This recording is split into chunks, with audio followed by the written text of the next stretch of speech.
No, I realize that. But are you going to, as hamburger slides, you're going to move them faster? Hamburgers? Yeah. Okay, I don't know how many people have ever experienced on YouTube a little purple monkey. Anyone? We lost all of our video access. We now have it back, but there was a little bit of an alarm there. So we almost called Paulo's son, who works for the evil empire. Okay, welcome everyone to, where are we? Concord. Normally we're in San Ramon, but we appreciate your attendance, and we will try and move through this so we can get you on the road nice and early. Here's the agenda. Introductions. Well, you see it. All of this will be sent to you, so there's no need to take pictures or what have you. So first, an introduction of the NorCal Board of Directors. Myself, I'm Benjamin Ziemer, Sean Blakeman, Paula Bonomo, and then we have our REC elected board members, Rick Fullerton, Paul O'Brien, who is in Florida at a coaching course, I believe, Tom Ginocchio, and Troy Dyack. Where's Troy? Probably can't raise his arm. Troy rolled his truck 2 days ago, survived a pretty bad car accident, so happy to have him around. A little stiff. We'd also like to thank especially Nina Johnson. Nina, can you give us a... Okay, she helped set all this up. Andy, who I don't know where Andy is now.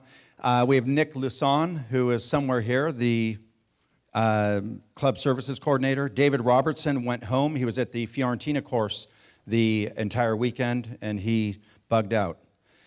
We have Larry Wong. Is he still here? He's eating in the restaurant. That's fitting. Okay, Mo Shafai, referee coordinator. Mo? Okay, he's around somewhere. Zach Gordon, business development coordinator. Is he around? There he is. Okay, and then Evan Ream, our bearded man. There he is behind the camera. Okay, event staff. I think the first one deserves most of you have a lot of dealings with him, Jason Drury. Big round of applause for Jason.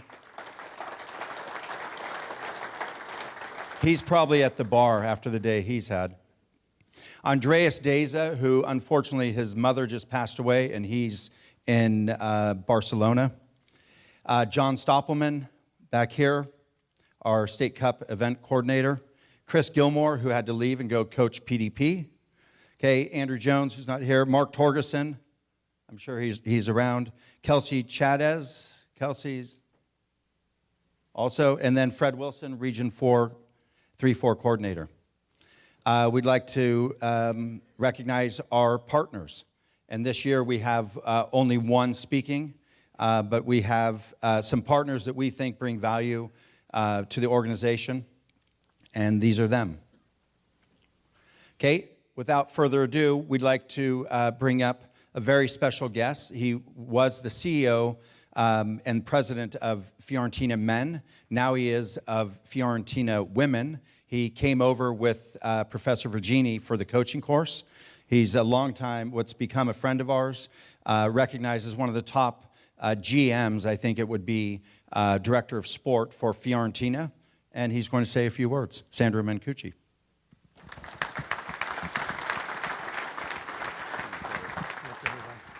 Thank you, thank you. I didn't know that there are so many people interested in football in the US.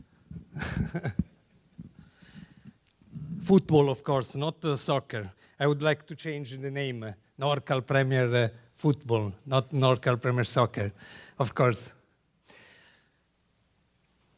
Just a few words. Of course, I say thank you to Paolo, Ben, and Sean to invite us here. And I'm Sandro Mancucci, as he said. I'm the board member and executive director of Fiorentina, and now also the president of the Fiorentina Women's Football Club. Professor Virginie and I are very glad to be here, continuing the long-standing relationship between Fiorentina and NorCal. I would like to draw your attention to the following points. Who is Fiorentina? What we represent in Italian football and what is our mission? Why we believe in our relationship with NorCal? And the new Fiorentina project, women's football. As for our history, Fiorentina was born in 1926, a long time ago, and has established itself as a top-tier club in Italy. I am in the club since 2002, when the Della Valle family rescued the club from bankruptcy. For that reason, we were obliged to start from the 4th division of Italian Championship, but with strength and honor and endless work, we won all the successive championship seasons, coming back soon where we belong, to the Italian Serie A, 1st division.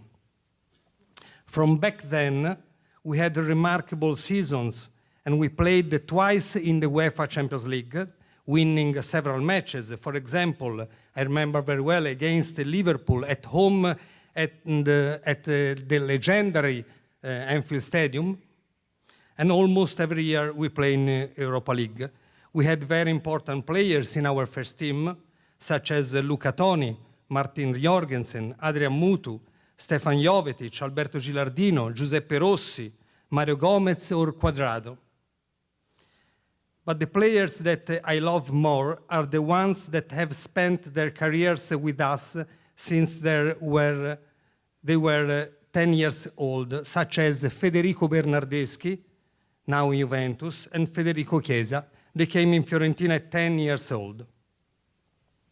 Also, Roma's new young star, Niccolò Zaniolo, came to Fiorentina at 12 years old and stayed with us until he was 17 years old, before being transferred to Entella, Inter Milan, and now Roma. And remembering our young players bring me to explain briefly what is our mission. Fair play, of course, in and off the pitch, sustainable development, keeping a healthy club, a belief system in a youth sector. I underline this, a belief system in a youth sector. We believe that a strong team has to put its foundation in the youth system. We believe that if you work with method with young players and they have the fire and desire inside to become professional players, they will achieve their target. We know very well that it could be easier to spend the first team income on talented players already forged, just as Manchester City or Paris Saint-Germain do. That is not our mission. We want to keep a club that will last in the future and does not depend on the generosity of the owner to open up his pocket at the end of each season just to cover expenses. Of course, we know that this is more difficult to compete with those clubs who spend 120 million euros per transfer of a player, one player, giving him a 60 million euros salary per year. Cristiano Ronaldo's case now in Juventus. For my club, it is appropriate to remember a famous statement from your past president, Theodore Roosevelt. It's hard to fail, but it is worse never to have tried to succeed. This is what we do every day with our young players, to help them and give them the opportunity to realize their football dreams, with the consideration that only few of them will become top players. And what about Fiorentina-NorCal relationship? Since 2008, 11 years ago, we started to work together, and from the beginning we understood that NorCal has the same passion about the development of young football players. The first time we came here, your president, Ben, together with Paolo and Sean, drove us to several pitches and coaching courses all over North California. Do you remember? They shared with us NorCal's hard work every day, without even unpacking our baggage, and working 12 hours a day. We appreciated their loyalty to the same mission, their rhapsodic feeling of learning first and then training their coaches in order to spread the same football knowledge to the young players. Since then, we have come a long way, and we can certify now that the level of football in Northern California has increased. This joint venture has given proper results. And last but not least, because in Italy it is not popular yet, women's football, but considering how important women's football is in the United States, I would like to share with you what we have done since 2015 in women's football. And I'm the president of the Fiorentina Women's Football Club, and Vincenzo Vergine is the CEO. In that year, my property entrusted us with a mission of looking into the situation of Italian women's football and to study a development strategy of the same. We studied the current level of women's football in Italy, and it was very low, measured only by small amateur clubs. From the first analysis, it was easy to understand the points of strengths and weaknesses. Strengths, strong growth of women's football movement in the world in terms of audience and commercial development of the affiliated businesses. High attention from UEFA and FIFA to develop women's football. Weaknesses, poor media exposure, low investment by sponsor and low number of membership, slim organization levels. Considering the huge gap between Italian women's football and the rest of Europe, we thought that the move could only have a decisive acceleration if the big Serie A clubs invested human and financial resources in this area. Our answer was to create a women's team without the Fiorentina professional club, which could immediately participate in the highest division of the women's Serie A.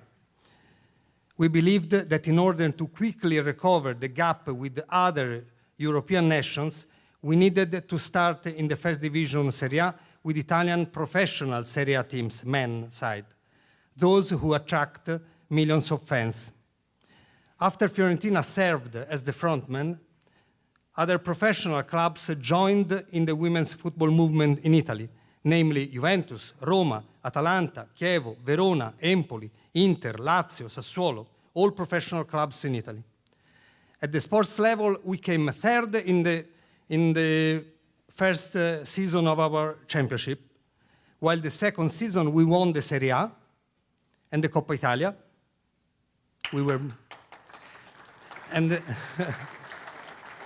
And in the third season, we won the Coppa Italia and the Supercoppa. In 4 years, we have won 4 titles. Not bad. We played twice in the UEFA Women's Champions League, passing in both years the first round of 32. Today, in the current season, we are in the second position, only 1 point less than Juventus, who is in the first position. And we will have the clash with Juventus in 1 month. We will see. We have a mix of Italian and European players in the firm belief that we can improve our level, also learning from the international players coming from nations where women's football is already established. And in Europe are namely Germany, France, Belgium, Scandinavia. And for this reason, this is very important for you, for all of you, our relationship with NorCal will be very important. As we know, USA is the World Cup title holder. Nearly 18 million girls are playing football, and I think that it will be possible to find talented women players who are motivated to have an European experience with Fiorentina, one of the best clubs in Italy, staying in one of the best cities in the world, Florence. Therefore, I hope that we will have other interesting projects together with NorCal, both in men and women's side. So I would like to thank you, and I wish all to continue learning and keeping the same passion in football as we have and NorCal has. Thank you very much.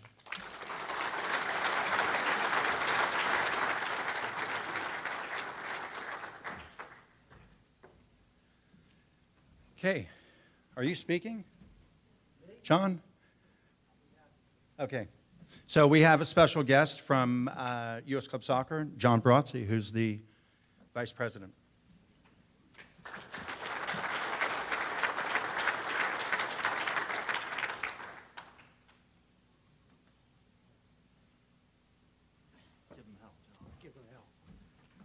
Thank you. Wow, this is pretty amazing. I got to tell you, no one in the United States of America Youth League does it like you guys do it. Unbelievable. I should probably give you a quick little story why I'm even here today, because the guy that really is supposed to be here is my boss, Kevin Payne, who got a knee replacement 6 days ago. So he calls me up. I'm in Arizona, and I'm at the USSF AGM, I guess it is, and he says to me, I'm getting my knee op. It was actually 6 days ago. He said, I'm getting a whole knee replacement, and the doctor's not going to allow me to travel. Can't fly, so I need you to go out there. So my first question to him was, do I need to talk? And he knows I'm not a fan of getting in front of a microphone. So he said, not really. He says, there's going to be a room. I did it last year. There's going to be a room, about 50 people in it. He said, you'll know 25 of them, which I do, or more. He said, no microphone. I said, okay, only because it's NorCal. I'll go out and I'll do it. So it means that much to us. But first, I'd like to say Kevin Payne, who's our CEO of U.S. Club Soccer, did have an operation, and he can't make it. He loves stuff like this. He would love to be here. But unfortunately, he's not. But he wanted me to pass on his apologies for not being able to make it tonight. So you're stuck with me, so let me just say a couple quick words, and I'll be brief. I timed it. It's actually 4 minutes. So for those of you who don't know anything about U.S. Club Soccer, we sanction your league. We've been around for about 19 years now. I've been with the organization for almost 18 years now. We have approximately 500,000 players and staff that we register a year. So that's pretty impressive. When I first started, I think the number was 42,000. So we've come a long way. We have about 2,500 clubs / academies, and an academy means something different. It's probably not what you're thinking of, but that are members. And we have approximately 300 competitive leagues. We have adult leagues and rec leagues, but I'm talking strictly about youth competitive leagues. So, and that's really what I want to talk about right now. Our competitive league, no one, I don't think, if there's anyone that deals with competitive leagues throughout the week and the day more than me, I'd be surprised. That's what I spend my weeks doing. And I know them pretty well. And there are good leagues and there are bad leagues. And I thought about this flying out yesterday. I said to myself, what makes a good league and what makes a bad league? And I thought about it and thought, what's the common denominator? And in my opinion, it's the leadership at the top. I mean, how your teams do in competitive competition is important. The size of your league is important. The program you offer is important. But the difference between the good and the not so good is the leadership at the top, okay? So I want to take this minute, because I have dealt with over the years, and I'd be remiss if I didn't kind of put the spotlight on a couple of people. And what I'd like to say is, on the board side, and I'm going to miss some people here, but I'm just telling you about the people that I've dealt with over the years. It's Ben, and I'm going to do this on a first name basis. It's Ben, it's Sean, it's Paulo, At the administrative side, it's Justin, it's Nick, let me get my list out of here. It's Andy, it's Nina, it's Mo. And the point I want to make to you is you guys and gals, you don't know how lucky you have it. These guys are from a visionary, from a professionalism, from an execution, from a planning, light years ahead of everybody else. So the point I want to make to you is simply this. When you have an opportunity, pull them aside. Don't take them for granted, and I think you probably don't. And you guys are a big part of their success, too. It isn't just the leadership at the top.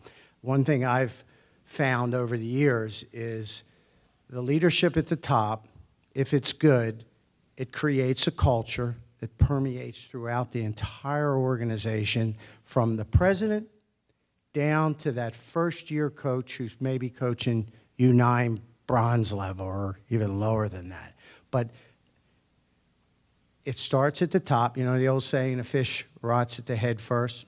I believe in it. If it's not good at the top, it's not good at the bottom. If it's good at the top, it's good through the whole organization. And maybe you guys have just had this treatment for years and years and years, but I deal with them every day. I see the clubs and the leagues around the country.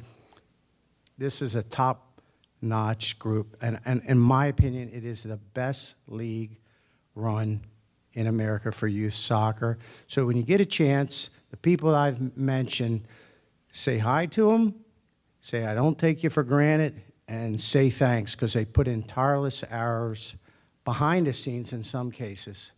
I know at U.S. Club Soccer, we very, very much appreciate the partnership, the support from you guys, from everyone over the years, and we're looking forward to that continuing for many years to come. Okay, so that's the end of that part. Just a quick commercial here, and I'll get off the stage here. Also, Sports Engine, who's here, we work very, very closely with, and we have a partnership, and they're rolling out some products for us that we're really proud of. John Weinerth, who's the Vice President of Soccer Operations, and his staff are here. If you get a chance, stop in, say hi to them, and let them explain what they can do for you. So I'll leave it at that. Thank you.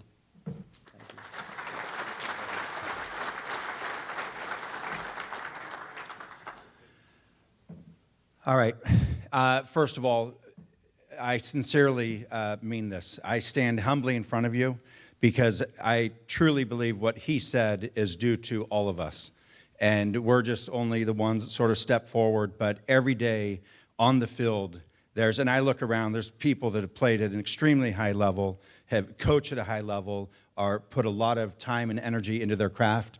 And it's humbling to work with everyone, and I hope everyone understands how much we value the interaction we have and the collective wisdom that comes from this room and the interactions we have at the REC level and constantly, the good, bad, and the ugly. So that's our mission. We elevate soccer by developing players, clubs, coaches, and referees. We aim to. Our core values, and these are on our website. I hope you've seen them. But we truly believe the collaboration is the only thing that enables us to make good decisions. And we make bad decisions, and then we try and correct them. The joy, we celebrate soccer and take fun seriously.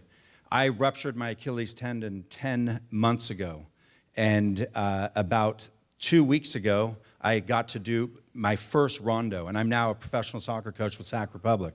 And I jumped in, and now I can finally play just a little bit of possession. I'm probably not supposed to, and if the physical therapist comes around, I have someone warn me. But there's nothing like playing soccer. The next best thing is coaching soccer.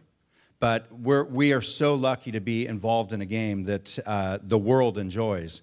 And so we think that that's something that should always be a part of your coaching, is the joy. Obviously, we're making a meaningful difference. I saw something today about statistics of kids that are involved in high-level sport. and it helps their lives immeasurably. And so it's something that we're not just providing soccer just for the enjoyment, but it also affects their lives beyond, into school and in their behavior. Agility, we try and do the right thing, and we move quickly. And then competition, we've had some vigorous debate about competition, and we'll get into it, but we believe that healthy competition is essential to progress. And this has been a core of our foundation from the beginning. There's a DFB guy here, and I asked him earlier, do they still have promotion relegation in Germany? And I'm happy to say, yes, they do, even for under 9 boys and girls. Admiral already? Yeah? Okay, is Paul here? Where is Paul? Yeah, we'd like to bring up, Admiral's a very important sponsor for us. They outfit our PDP. We couldn't do this with any of the other big brands. We'd be spending a lot of money that we can dedicate to taking the teams internationally or doing more programs. So Paul, why don't you come up? He's promised 2 minutes, and then I'm going to blow through this thing, and you're going to be out of here by 9 o'clock at the open bar. Promise. 2 minutes is a bit of a stretch for me, but anyway, we'll do our best. Thanks so much. I don't know how that works. So. All right, so first of all, thanks very much for the introduction, and thanks to Ben and Sean and Paolo and everyone for coming. We're obviously very proud of our relationship with NorCal and proud of the heritage that Admiral has in soccer.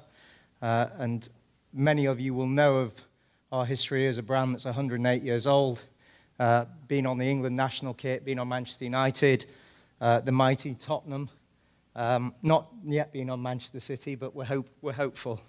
In the last year, we've invested significant sums in our factory, which we own. And this is the thing that really makes us a little bit different to others. What we've now done is invested hugely in brand new equipment that allows us to triple the speed of producing the kits that we produce. So for the 30 or so clubs that are in the room this evening that are already buying product from Admiral, your kits will be delivered a lot quicker this year than you will have noticed last year. And that's because of significant investments in our factory. We've also launched a whole new range of kits in the competitive and the recreational space. And a number of you have come to us this evening, and you'll see that because of the success of our business in not just North America, but in Latin America now, and in Europe, those prices have reduced quite significantly too. We have a whole new range of outerwear and a range of accessories. The accessories, it's worthwhile mentioning briefly, for those clubs that might not want to consider Admiral for your team kit, our accessories, we have a whole range of accessories that are not branded, and that we have Adidas and Nike clubs and others buying our accessories from us too. And it's something that you might want to consider because they're significantly less expensive. Last year, I mentioned to all of you about custom balls. It's a phenomenal opportunity to raise revenue for your club and also brand your club, and that all the players should have their own custom ball. So I would encourage you to go onto the website, soccerballs.com, which is part of Admiral, soccerballs.com. Go and design your own ball. You can change any of the colors, you can add any logos, sponsor logos, whatever you want to the ball, and we can deliver the ball in 3 to 4 weeks. And there's no minimum quantity. So you can order a custom ball for one team for a tournament, or you can order it for your own tournaments or for the whole club. So I'd encourage you to take a look, soccerballs.com. And the last and probably the most important point is a number of you over the last, I think we've been working together for 5 years now with NorCal, have said to me, look, we're concerned about buying factory direct. How do we know that we'll get the deliveries? Those that have worked with us know that we can.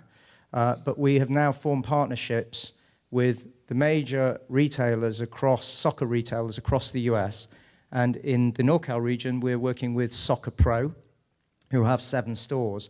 And they've heavily invested in Admiral products so that that product is now sitting in their stores. Everything from socks to jerseys to accessories, bags, balls, everything that you need that you can also get locally as well as buying directly. You can also pick up product locally too. So again, for those clubs that are already with us, it's another opportunity to benefit from our existing very good pricing, but also from local service too. So with that, if there are any questions, please do come and visit the booth after the evening's proceedings. Thank you very much. Thank you.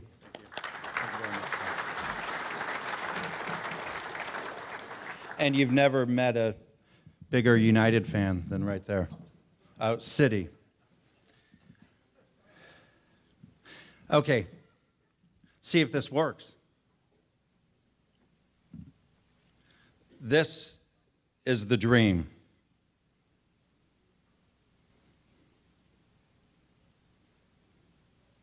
We had to turn off the announcers. They were insufferable.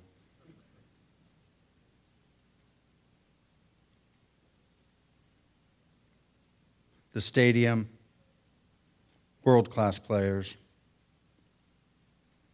a Man U down on one knee, suffering under the yoke of Mourinho. I mean, they're barely running, huh?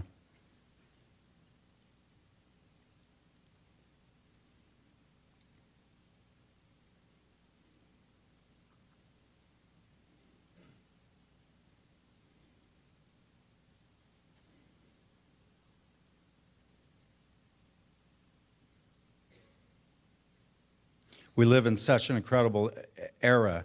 Austin Daniels, a U.S. soccer technical advisor, was speaking to us and reminiscing about soccer made in Germany.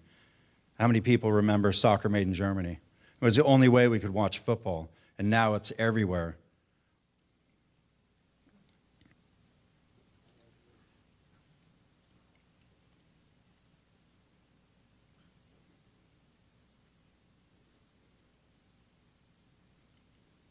Of course, Silva takes a couple extra touches.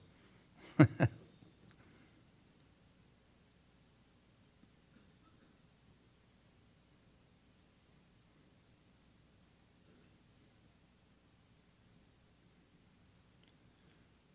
49 passes, I believe.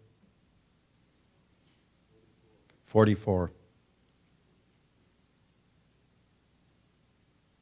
And yes, they also play a little bit of a long pass.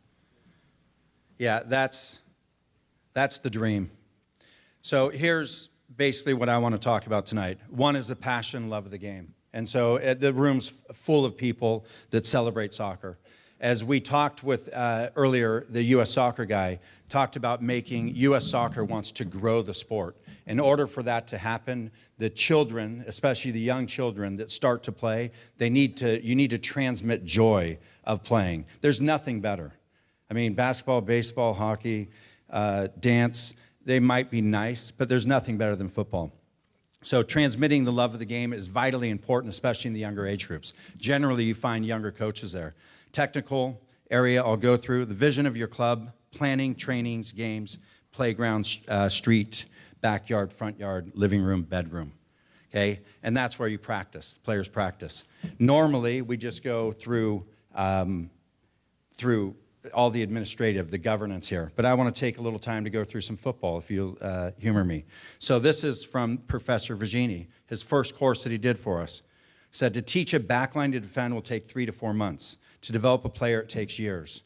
In Italy now, they recognize that they've been coaching too much passing and too much possession and not enough individuality in football. So they now don't have attacking players like Baggio, like Zola, that they used to have, except in one place where they kept doing it, and that's in Fiorentina. And they now have 3 players on the national team, attacking players on the national team, and more coming. So who are you?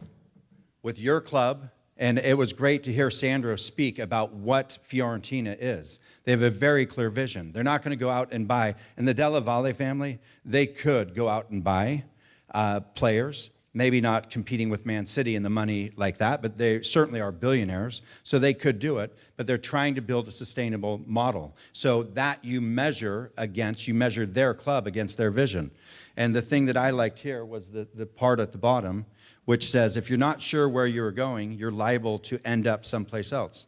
And I also thought it was ironic that the success or the secret of German football, they also now are a little bit in the doldrums, and they'll have to figure out their way after this last World Cup. This is from Rayo Vallecano. I was fortunate to go with La Liga to help develop their course, and we went to Rayo Vallecano. This is their philosophy. Football is a game. Our style is training while we play, have fun, and teach the same time. This is AZ Alkmaar, where the academy director from US Soccer, the Dutch guy, just returned. Fabulous club. They're the type of club that puts an arm around their shoulder, the player's shoulder, but also kicks them in the butt. They're tough, uncompromising, but they're fair. They know they're dealing with children that probably won't make it to the highest level. So they also concentrate on their moral, ethical, and their educational development.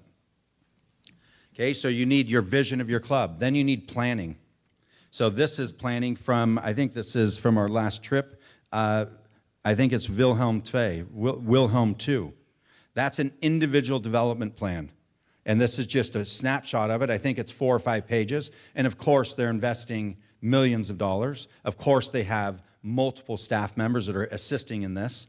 And the software, I mean, it's far beyond us. In fact, I read earlier, the Germans in 10 years invested $1.2 billion, the youth academies and the federation in youth development.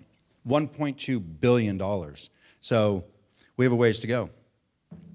This is the player development, or the start of the player development plan for Rayo Vallecano, who they are in Madrid underneath the shadow of Real Madrid and Atletico, but they're known as a youth development club that fuels their first team. You need season planning. So in order to work properly, you can't just go through your season and do nothing. This is my plan on a Google sheet that just gives an overview of when I coached the Sac Republic U19s. Simple. In fact, when I showed Renato, who will bring to the coaching course, I was a little bit embarrassed. And in the end, I just said, you know, this is what we have right now. We're a startup company, or this is the level. And so at least there's a plan. And I said something to him, and he said, hey, at least there's a plan, and that's it. We don't have the fancy software that the clubs have, or the budgets. So then there's season planning, the yearly season plan. Then you need the smaller season plans. This is the week number. This is the week from Vitesse Arnhem. So every coach, every week, fills this out. All the categories, they have it on record. And so we have our top clubs, our NPL clubs, okay, our academy clubs, our ECNL clubs, the clubs that have are competing at the highest level. These are simple things, very simple things you can create on a Google Doc, on an Excel sheet, and make sure you know what your coaches are doing. This is ours. This is one that I developed, and I plagiarized and copied and did what everyone else does. I took good ideas from places. So this is just a simple one, okay, of every day. And I'm going to have somebody actually then create pie charts off of it so that we can track and see if the coach has worked on heading, if they're above 12, is it? But you can just see. You plan what you're going to do, and then nothing escapes you. Then you have the player. So in the end, the player, and that's why I highlighted the player, in the end, that's what it's all about. When Johan Cruyff went back to Ajax, he said, you're too system crazy. In the end, it's about players that can break open a game through their passing, their dribbling, through their football, reading of the game. And so he changed the way they worked. And from so system-based, which is the siren song of coaches, to get all these players to perform beautifully at 11, 12, 13, 14, when they don't master the ball and they don't master individual tactics. So in the end, that's what it's about. Okay, at Ajax, they don't care that their U19s won the UEFA Champions League, Youth Champion League. They care which players have come to the first team so they can sell them for $60 million or $100 million. So it's always about the player. Then it's about the line. So with younger kids, they first think only of themselves. So give them a ball and have them train them with themselves. Then you have to start to train the back line. Okay, at a youngest age, you can start to cooperate. And we have the Barca goalkeeping director coming over this summer to our course, and he'll go through how they do it. First, it's the keeper with himself. Then it's the keeper, around 13, the keeper with his back line.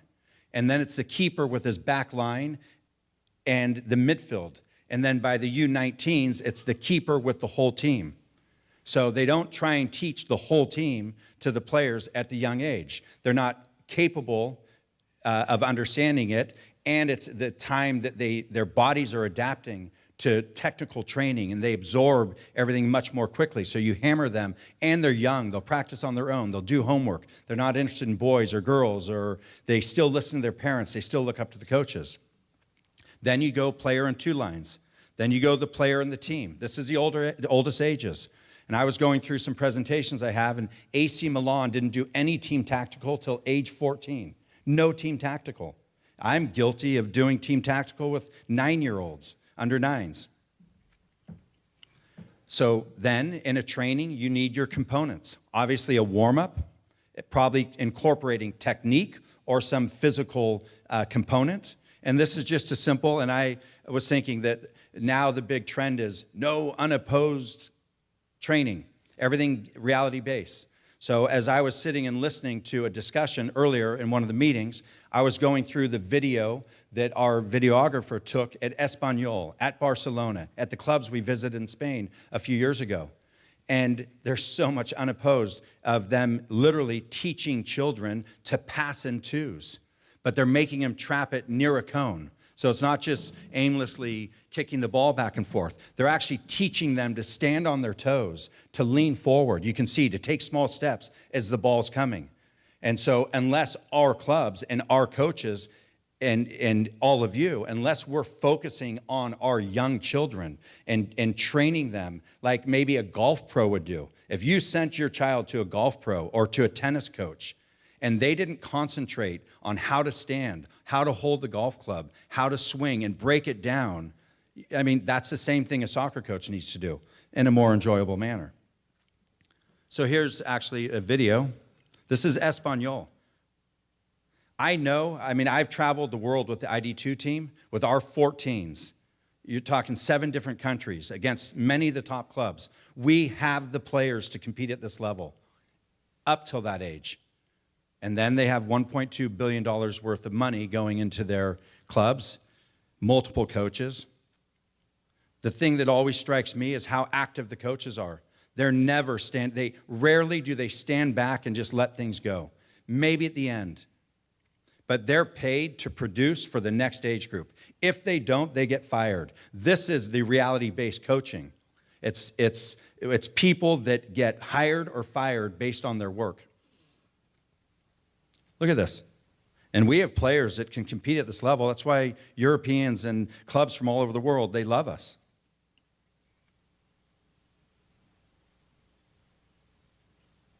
So here's positional game. This is a training we did last week with Sac Republic. I'm now an assistant head coach for the Sac Republic in Sacramento. So I took this from Albert Puig's course the last time he was here.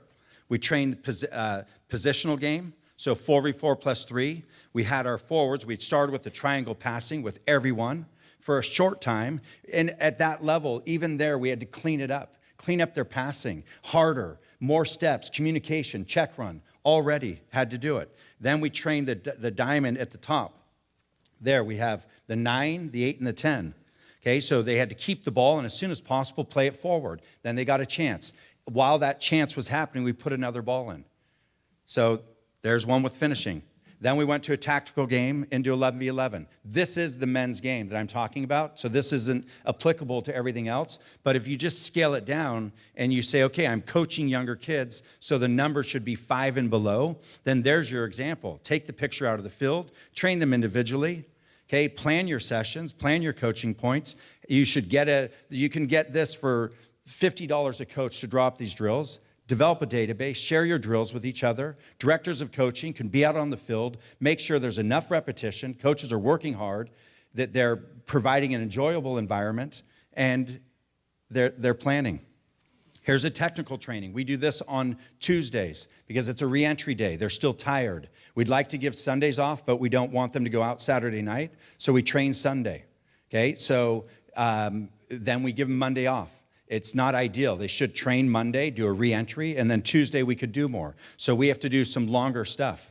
Okay, and this is just, we break them, and this is training, passing from one side to the other, and again, and again, and again. Positional play then, 10v10 plus 1. Again, this is the men's game, so it's appropriate for us. And we just bring out the points that we need. And we use zones a lot. And then we always end with, not always, but often with an 11v11 game. Here's a technical physical drill, a zonal warm-up. So you're training coordination. I took this from Fiorentina. Training coordination, so the 4 players are running together. If you ever have 4 players run in a line, try and have them do it together.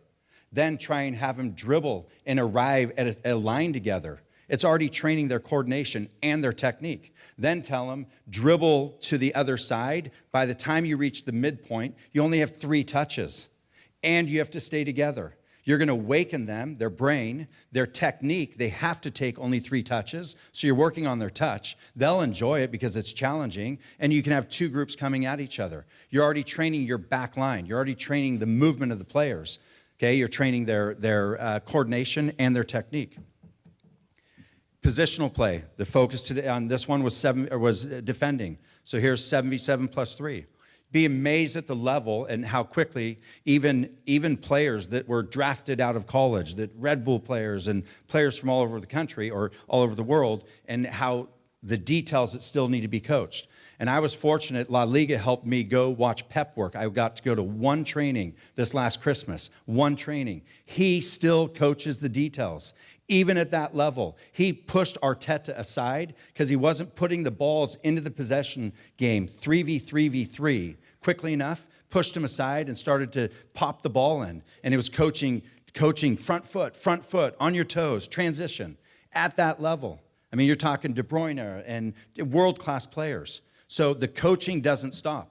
And in England, they told us, we met with a few scouts, they said that the Europeans that have come in, continental Europeans, they're developers. Players get better because of Pep Guardiola.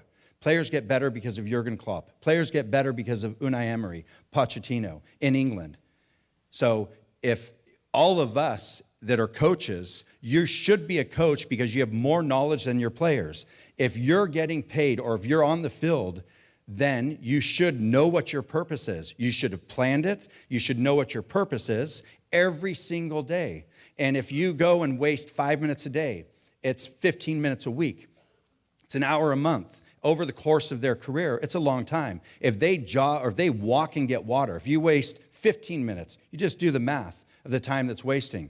But instead, if you concentrate on the task at hand, then our players will keep developing.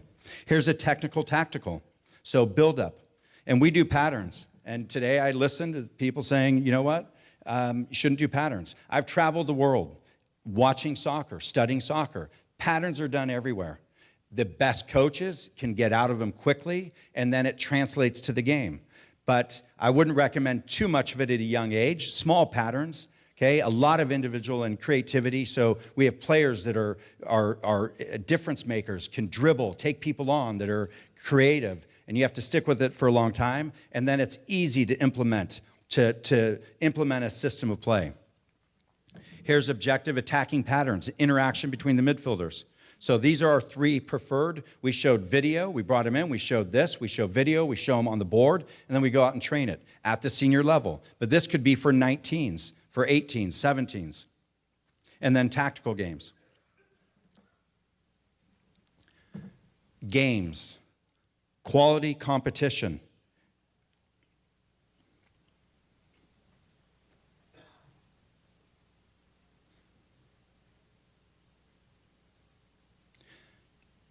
I mean, anyone that wants to tell us that you don't keep score at under 12s, go there. Go to Spain.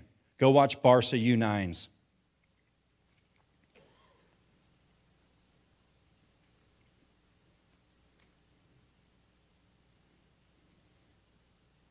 Of course, these are elite, or these are recognized as the elite players at their age, probably in Madrid and Barcelona. Their parents have made the choice that they know they can handle the pressure. So this is special. But they start as early as possible, putting them in the competitive cauldron so that they're at the youngest age possible, they're able to handle the pressure of playing in Camp Nou or I don't even want to say the Madrid stadium. I couldn't have, my gum got in the way. Any Madrid fans here? It's nice season, isn't it? Hey, interesting, go and look this up. La Liga promises. And I think Barcelona, we visited quite a few times. They work so much on passing and possession that they don't have dribblers. They have to buy them. They have the same thing that Italy now faces. The Germans, I think, are starting to wonder where the next creative players are going to be coming from. When you're too structured, too early, kids don't play enough street soccer, and the coach trains too much tactically, then that's what you get. But there's a game against New York City FC. New York City FC, they look like they're on a different planet. The kids don't even read when the ball changes. Okay, they are still shifting when the ball's already gone this way. Okay, but Barca can't break them down because they can only pass. This team couldn't break them down. It ended up 0-0. Very interesting to watch. Here, for me, is the example for our American women. We need to get them watching soccer, okay? But you go watch Barca and the women playing worldwide, they have a greater feeling for soccer. And I saw an interview of ECNL players in a certain place, I won't mention, and a reporter asked them who their favorite player was. One didn't have one. One didn't watch soccer, and one was a basketball player. So not all clubs, there are clubs that recognize this and get them to watch soccer. Maybe it's highlights. I know there are people doing good work and finding a way to get players to be creative and attacking and in love with the game, not just in love with the ball.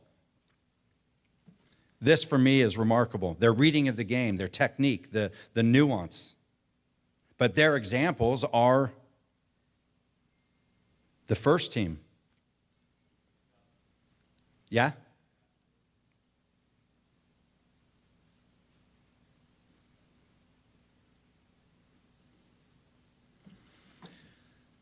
Okay, values. These are Rayo Vallecano's values. Respect, competitiveness, humility with winning mentality, teamwork. I grabbed this because of the respect. Values and respect. So we have what you need, planning. You need trainings. You need proper coaching, okay, according to the age group. We need games at a level where each opponent has a chance to win if possible. And we go through as an exercise constantly through our tables to make sure there's not 10-0. And on occasion there is. But if you go and look at the parity of our leagues, it's not us putting someone somewhere. It's your players competing. And it's promotion, relegation, figuring out where they belong, okay? Because if they're good, they'll go up.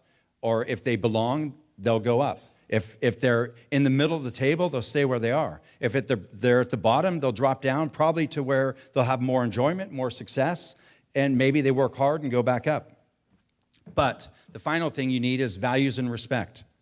Okay, and we have within our board and within we've had the developmental academy under 12s are being dropped by U.S. Soccer. So as they come back in, we've had meetings with the coaches and directors of those 22 clubs. The biggest thing one of the biggest things they value from that experience is the calmness and respect on the sideline. And so as we've started to discuss this as a board, it makes a lot of sense. And I've experienced it with the Sac Republic Academy. We don't go after each other. There's respect between the coaches. I kicked a bench once and So, there is still fire. There is still fire. There's passion. It is soccer. But there's respect for each other. And we are going to insist that people are able to control their coaches, control their players, control their parents. Because it has to happen. We shouldn't have clubs not want to come back in and play the masses because of fighting on the sidelines or people going crazy. It can't happen. The values and respect to the game, to the players, the opponent, the fans, the referees. I should have put the parents in here as well. It's vital. It's vital that we, as the leaders of our soccer clubs, as the leaders, it's vital that we exhibit and that we demand and we find a way to educate, whether it's through the Positive Coaching Alliance or hiring someone to come and talk to the parents, a famous player, or what have you. But it's vital that we bring everyone under control, because otherwise it's going to take us stopping keeping score. So we don't have tables.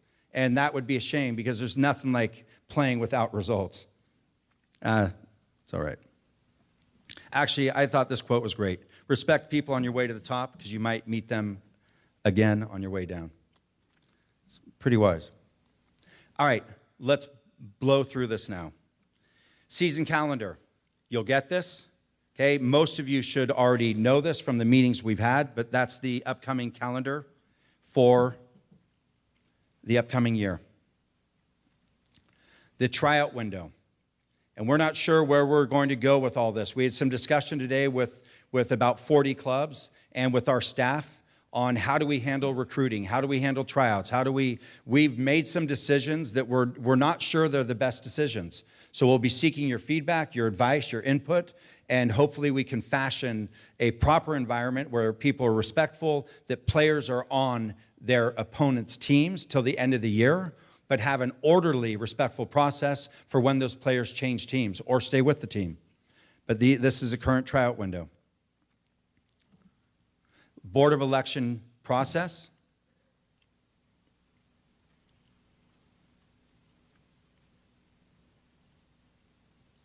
It's how the RAC elected board members get elected to the board. Club membership. So we have Nicholas on. Is Nick going to do this part? See, no? I thought when I saw you with the beer, I was thinking, okay, maybe he's going to. Okay, I was hoping you were going to bring me a beer. 2018, we are seeing the growth of soccer. Listening to Austin Daniels, the guy from U.S. Soccer earlier, I'm filled with optimism. Competitive soccer, kids, the amount of kids experiencing competitive soccer is growing, okay? And it should continue. We had 42 clubs that applied for membership. You can read it. 22 were accepted. Nick Lasson leads a team of these people. These are all people appointed by your RAC, so these are your representatives, and they go through and they look at the clubs. The clubs, some of them don't even get into the point where they can fill out the application properly, so the application doesn't even move forward. Then most of the clubs receive an on-site visit, which most of them get where we watch their trainings. But meet with their board of directors. Make sure they're serious people, not by a fly-by-night organization that's going to jump in, jump out. Okay, but we're really trying to do due diligence to make sure that the people now allowed in are people that will grow soccer respectfully and properly in their area. 2019 competition league structure. Is this too fast? Am I going too fast? No? Keep going? You give me the word there, okay? You probably have farthest to drive, right? Visalia? No. Yeah? Okay. All right, competition. This is our structure. Grassroots, club run. That's your academy programs, your rec programs. Okay. Regional leagues run by the RACs. NorCal Premier Leagues, 11 through 19s. State Premier, 14s through 19s. The travel increases as you get older. Okay. And then you have the NPL, 14s through 19s. And then Liga NorCal. Liga NorCal has been a great source of frustration for us. Just older men's and women's teams. Okay, and talking to a director about it one time, he said, I don't want on a Sunday morning a men's team to be out while there's an under-9 girls team there, and after a game, they're drinking a beer, smoking a cigarette, peeling off their shirts. And I thought, he has a good point. And then I thought further and said, that doesn't have to be the reality.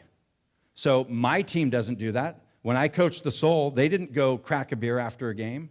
They knew, I made sure they knew when there were youth teams around. So somehow we have to come up with an adult competition that pits our players against each other. It's where the world focuses their attention. The youth is alongside it. But all these men and women that go away to college or don't go to college, and they are a part of your club for 10 years, and then they have to go play in an indoor arena or play in an unaffiliated league, what have you.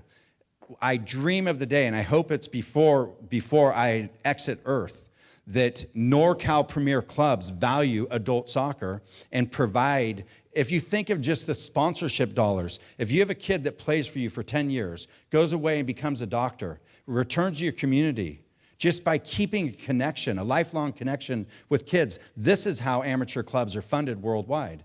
It's the connection of that manner. Not to mention how nice it is for San Juan to play against Plaza. We never see it, though. We never see it. We see them in the youth, but not in the adults. These are our cup competitions. Copa NorCal, the adult, all the way down to the bottom. The youngers or the middle ones just finished. Competitions, NPL. Unfortunately, this year with the fires, the campfires, we had to cancel our showcase. It was our largest showing of college coaches ever. So it's growing. Coaches know down into second and third tiers, they know that something's going on here and that there's a wealth of players. Anything I'm missing here, Jason?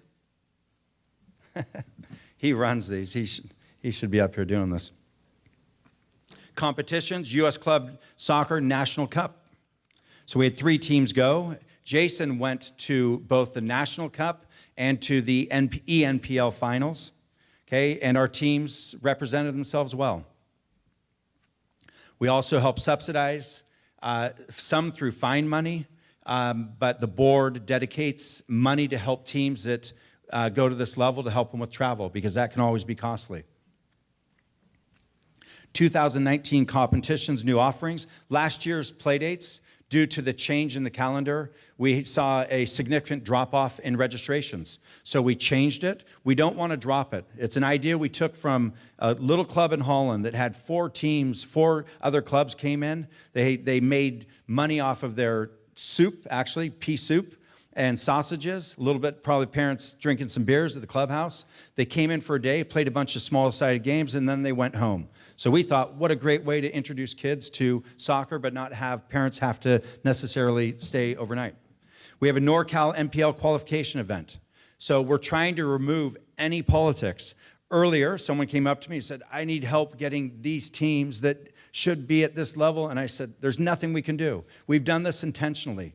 Earn your way up. Earn your way up, okay? And we guarantee, because we want people to be able to concentrate on development at the younger ages. So the NPL clubs are guaranteed a spot at U14s. So they can, if they so desire, work calmly without the pressure of results, which frankly, the pressure is one of the best parts about it, and your players need to be used to it. But, okay, if they want to, and then they're guaranteed a spot. And then from there on out, it's go after it. And I think it's an appropriate age. And then the NorCal NPL expansion. Whoops. Changing landscape. It's going to keep going for a while. We just had Austin Daniels from U.S. Soccer here. The federation, everything's topsy-turvy right now. They've dropped the 12s Academy, which is 22 clubs, 2 teams per club that are coming back into the fold. But the 13s, they're continuing, but they might not next year. They don't know yet. It was done, we were told. It's gone. Now it might be back. The MLS clubs might pull out of the academy division. The ECNL is expanding on the boys' side. Just everything's topsy-turvy. And I predict, and I think our board thinks, it will remain so for a while. So we'll just try and calmly, excitedly, but calmly, keep doing what we're doing, try and concentrate on providing proper competition for your teams, the people that choose to compete at the state level with an option, if you win, to go compete at a national level at the end, but otherwise compete against each other to state level. Let everyone else that wants to do the West Coast travel, that wants to fly around the country, if they make that choice, they can do it, but we're going to concentrate on doing what we can for the members that want to compete here. And we'll support the people that want to do something more. We always will. So we don't know what's coming. PDP. How am I doing here? It's tough to see the light. You turn the light down, I can't even see half you. Okay, 2018 year in review. This, for me, I'm unbelievably proud of this program. As a former ODP player, that my brothers and I couldn't afford to go on some of the ODP trips because they charge for it. And I'm not slagging ODP or slagging CYSA or what have you. Reality is, mother was a waitress, father was a school teacher, 3 of us made ODP teams. We went to the LA trip. I didn't go to the Big Sky because I couldn't afford to fly, didn't go to Oregon, and didn't go to Europe. And so this is free. Okay, so, and there's scholarships when they travel, there's scholarships for kids that can't afford it. This is the way it should be for the players that are identified as the top players in the state. And here's a little video.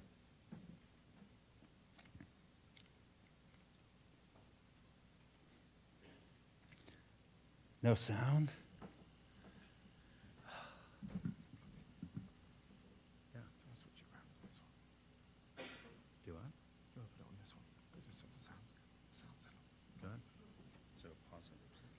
Wait a minute, he's going to get some sound. You got to see the goalkeeper coach from Argentina. He's very excitable. Whoa.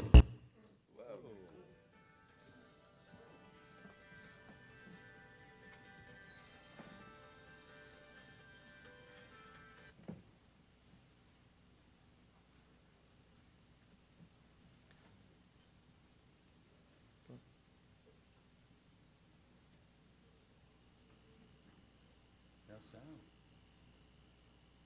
He's saying, hey, you gotta do this way, and then you gotta do this, and you catch the ball and roll. If anyone's met, the guy played in Spain at a high level, Argentinian. Incredible passion, incredible professionalism. I go and watch the PDP now because I can't work in it, and to see him, he doesn't sit down when he actually could. He's still with the keepers, giving him little tips, and he's a fantastic human being. Whoa! All right, well, yeah. Yes. See? Thanks to Robo.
Okay. Yeah. Hey, we appreciate your support in the process. And we know sometimes it might be challenging because parents, there's pressure to recommend players that may not belong and what have you, but it wouldn't happen without your support. And so with fields, with allowing coaches go and coach, take evenings off, what have you. So it's a reflection of everyone here.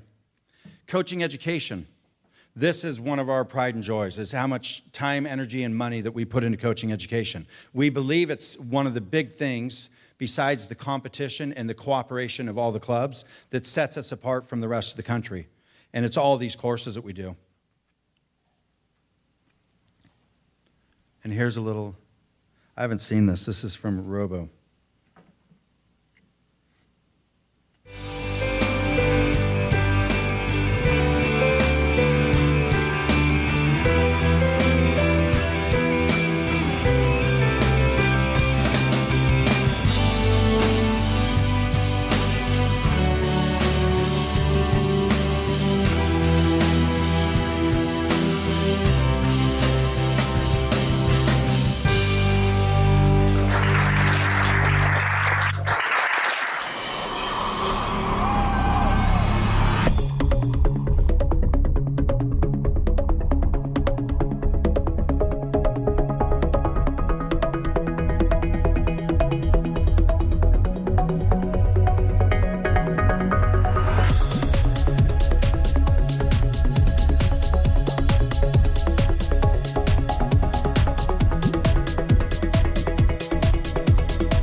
This year. First of all, the Javier Lopez Atletico Santa Rosa hosted, fantastic, in Spanish. Okay, the guy has a drill database in his head beyond someone I've seen, works very efficiently. We've hosted him twice. I think we're working with them to bring them back in. You'll learn more about that. NorCal Level 1 courses, these are our own courses we do. Okay, La Liga methodology, date to be determined, but we've committed to do it. Fiorentina Basic and Advanced, we just did. And then the treat is going to be this one. We're partnering with the DFB at Stanford around the California Classico. For those of you that are from Rio Linda, that's Galaxy versus That probably wasn't right. Sorry, anyone from Rio Linda. Galaxy versus Earthquakes.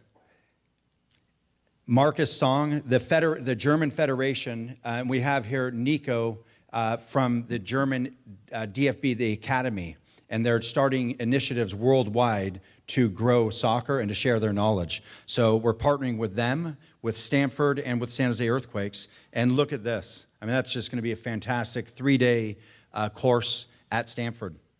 So it will be announced in the next few days. Okay, you'll start to see it, and it should be absolutely fantastic. Coaching Education 2019, we are investing money and subsidizing U.S. soccer courses. So we're doing 20 in-person courses. We're doing 6 in-person courses D-license. The average price of these nationwide is probably about $450, would you say, Sean? And we're subsidizing them to make them cheaper and bring them to you so that your coaches don't have to spend money on hotel rooms and gas and what have you. And then we just learned that U.S. Soccer, who is just here, because of these initiatives, they want us to do C and B. And so our goal is to become, we already are the most licensed area in the country, but we want to blow the rest of the nation out of the water with this. Okay, so we'll be doing C's and B's and trying to eliminate as much cost as possible so that it's something that everyone can do. Nick Lasan will be running with those, coordinating with the Federation and with U.S. Club Soccer. Club Services. Am I continuing here, Nick? Okay. Yeah, we have every year grants that we give out. We give out some financial and some equipment grants, make the clubs jump through some hoops, improve themselves in order to get it. But these are the clubs that did it. We think it helps. We do a lot now, club education programs. We have online seminars, Facebook Live. We're trying to take advantage of technology so you don't have to drive everywhere to learn something. Okay. In-person presentations. We had stuff today. Annual club development seminar. We just had our 2nd annual in July. These are for board members, for treasurers, for people that are trying with fundraising, what have you, off the field stuff. Okay, and then other topics you can see. All the information can be found. Regional advisory committees.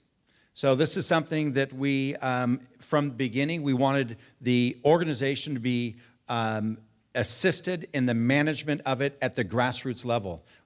Everyone in your locale. And so that's the role of the Regional Advisory Committee. So we hope that it increases public dialogue. Okay. We get communication flows from the board to the RAC, from the RAC to us. They serve as an advisory role at the regional level for us, and they also help administer, develop, and oversee the regional leagues, the younger leagues. Finally, they assist in developing RAC or electing RAC elected members to our board of directors. Here they are. Region 1 and 2, we just split.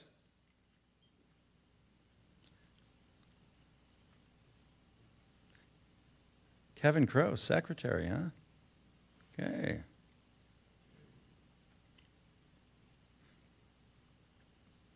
There they are. And I think big round of applause to the people that step up in these roles.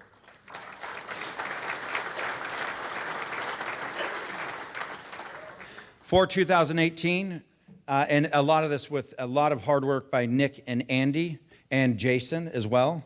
The reorganization of 1 and 2 for better governance, quarterly meetings, okay, which should help everyone get there. Okay, quarterly reports, which we give, improved attendance tracking. It's nothing worse than showing up to these meetings, respecting the agreements that everyone's made, and have clubs that don't show up time and time again. So we're cracking down on that. 2019, and that's decisions made by this membership that's what should happen. 2019 goals to improve the meeting culture and value. We want to have some football at every one of them. So not just go and talk about problems and challenges and what have you, but talk about football, which is what drives us all to do this. Okay, improve the tracking and improve the RAC budget process, which the RACs have been informed of. They meet in April, so if you ever want to go see one, go attend one. Women's Committee.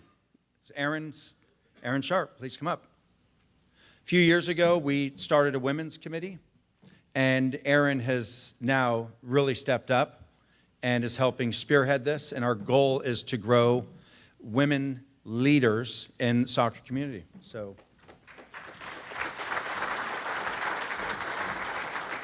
I'll move you forward. Wonderful. All right. Thank you very much. So we're just about to start our third year with the committee, and we've done a great job thus far in terms of allocating scholarship money to further the education of a lot of women. Hopefully a lot of you guys are in this room. This last year we allocated $10,000 to furthering education, but now we've got NorCal committing a lot more money here moving forward to just general resources to some of these other initiatives that we've had, or we've done a couple of these events a year, but now we can start to pump a lot more time and energy into them and have a lot more regularity when it comes to our coaching education and mentorship. So not only having a lot more events throughout the year, but what we're doing now, including this next Saturday at Skyline College at a women's symposium and and workshop, is we're having more of our homegrown women run these courses. So last year we brought in international clinician Mary Koch to run a couple of courses, and that's fantastic, and we look to continue to bring in international clinicians and people from outside of our area, but at the same time, as we continue to give scholarships to our local women, is having them give back and in turn run these courses. And so we're doing that this weekend. We're very excited about it.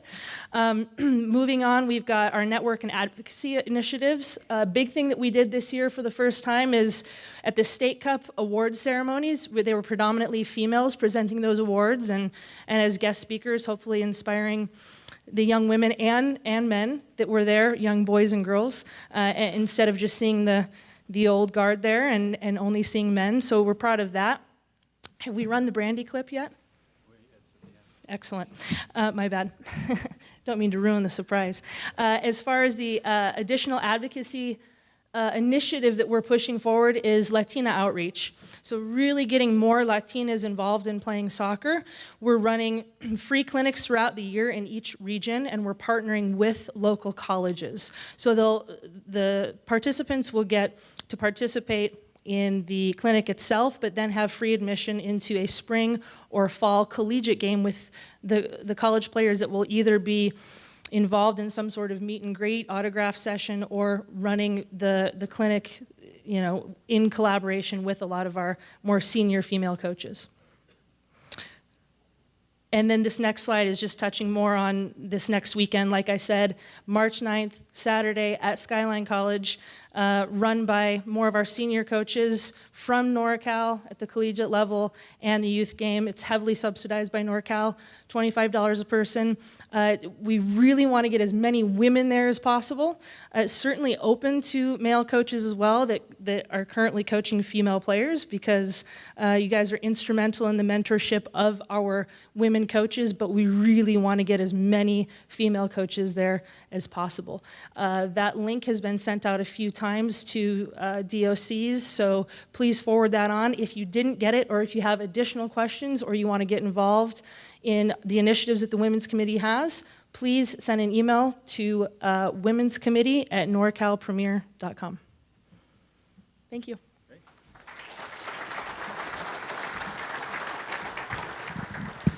Yeah, please encourage anyone, and this is, we initially, when we started this, we actually, a few years ago, I took a nap at the AGM and came down and went into the Women's Committee, and it was made up of men.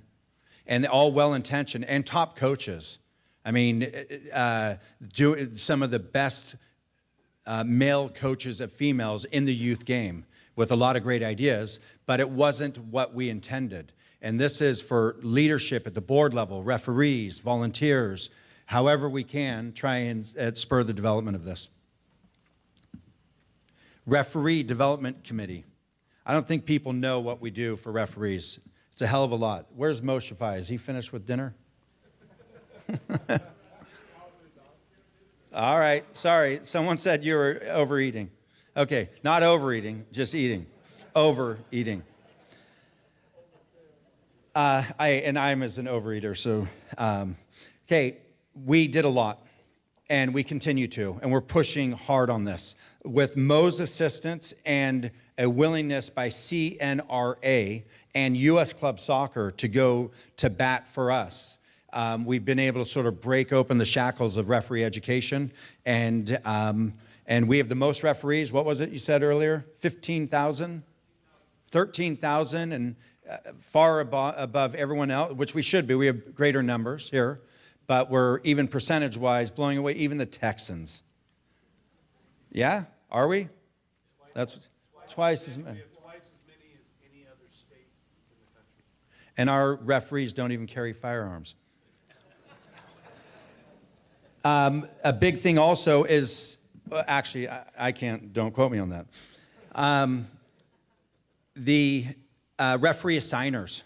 We've had to go and really crack down, and it's the final push now. The board just decided at our last meeting, if a club doesn't have a referee assigner, immediately they're going to be dealt with severely, because it can harm us from a lawsuit perspective. It's the biggest thing the federation gets angry about, is having unlicensed referees and referee assigners. And I think it's to the point where we'll assign them and charge them until they get one. But there's no reason now, with what Mo has done, along with Region 3-4, I know hired someone or did some work.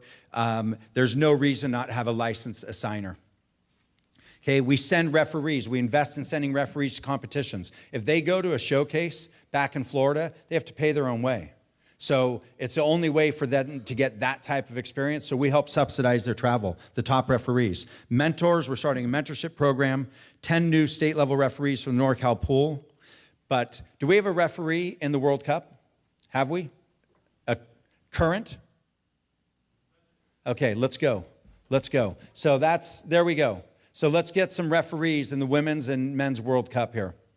Yeah, we have some fantastic young referees. I know when the professional teams, when we go elsewhere, the referees are shocking around Western United States when we go places. And people, for the most part, like the referees that are, although now they're starting to send them from elsewhere, aren't they? So we'll probably get bad referees. Oh, well. Anyone? Who's the artist? Thanks, E. Throwing a red card to all of us. This is our plan for next year.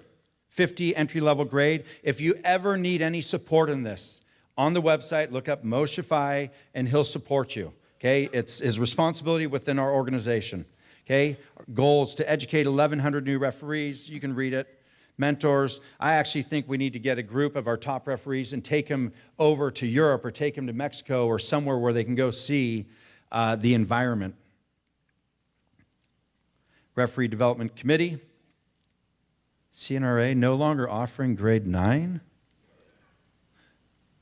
I don't even know what that means. CNRA offering 1 grade 8. Okay, so there we have it. Protest, Appeal, and Discipline Committee. I'll save you the story about the priest that used to be in charge of appeals that came in and was losing his faith in human beings. So he had to resign, and that's not a joke. This is a major area. Every Thursday, these people meet. And fortunately, we have a group of committed people that sit and listen to all of the problems from the weekend before. And sometimes it's the weekend before and before. But this is an invaluable. These people volunteer, they're selected at the RAC level. They're paid to do this because it takes such a toll on them. We actually have some psychological assistance for them after the calls. Actually, we should think about it. I'm serious. I'd like to thank NorCal Premier Soccer for putting on a tournament, and the fact that you said 1,600 teams playing in the U11 to U13 age group, like that blows my mind. When I was your age, there was not that many girls playing soccer and not that many girls being encouraged to play soccer. The fact that you get to go to the field every day, you get to be with your friends, you get to challenge yourself, you get to fall down, you make mistakes, you get up, you find a way to persevere, you have resiliency, you get gritty. Soccer is a gift. Please make sure that you are the next great role models for the game. Respect your opponent, respect your teammates, respect yourself, and utmost respect the game. Today was incredible. It's so great to be here with so many doing what they love, and I'm so proud to be from Northern California on a day like today. So thank you very much to NorCal. Thank you very much to all you players. Thank you very much to all the coaches. And really, I want to say thank you to all the parents. My mom and dad used to take me all over the place, and when I played in the World Cup in '99 at the Rose Bowl with 90,000 people, I could hear my mom's voice. I'm not kidding, because she used to come to the field with a megaphone. So I want you all to know that your voices matter. And if you could make your voices positive from the sideline and encourage all the players to do their best, not just win, that would be a wonderful gift that would just keep giving. They need as much encouragement and as much support as possible. To all the players today, you are winners for getting here, because to be top 8 in the state, I never did that as a young girl. So imagine what's in front of you. You've got college, stay the path, be good in school, be good on the soccer field, and opportunities are yours. And you're going to be great role models and great leaders. So thank you all so much for coming out today. Let's get some medals and some trophies. Final thing, this was a course that I attended, I don't know where, with U.S. Soccer in Florida. They put this on for developmental academy coaches, and it was Ozette. And everywhere I've gone, the secret, I think probably in almost everything, is to roll up your sleeves and get to work. And there was once, I don't remember the club, the guy basically said, think of the children, it's a little bit harsh because you shouldn't think of them in this manner, as just a piece of steel. And as a coach, you literally heat them up with the competition, with the training, getting them working, and then you just mold them. Okay, and so it's literally, everyone says this isn't the way, this is our way. But the top clubs, the top programs, and anything, in any event or anything you do, it's sweat, hard work, failure, and all of this. So we appreciate your time very much. Okay, I hope it's tough to speak for an hour and a half up here and hear myself. So I hope I didn't bore you too much. I hope you have a nice drive home. And we really appreciate your attendance, your efforts, and supporting the world's game. Be safe.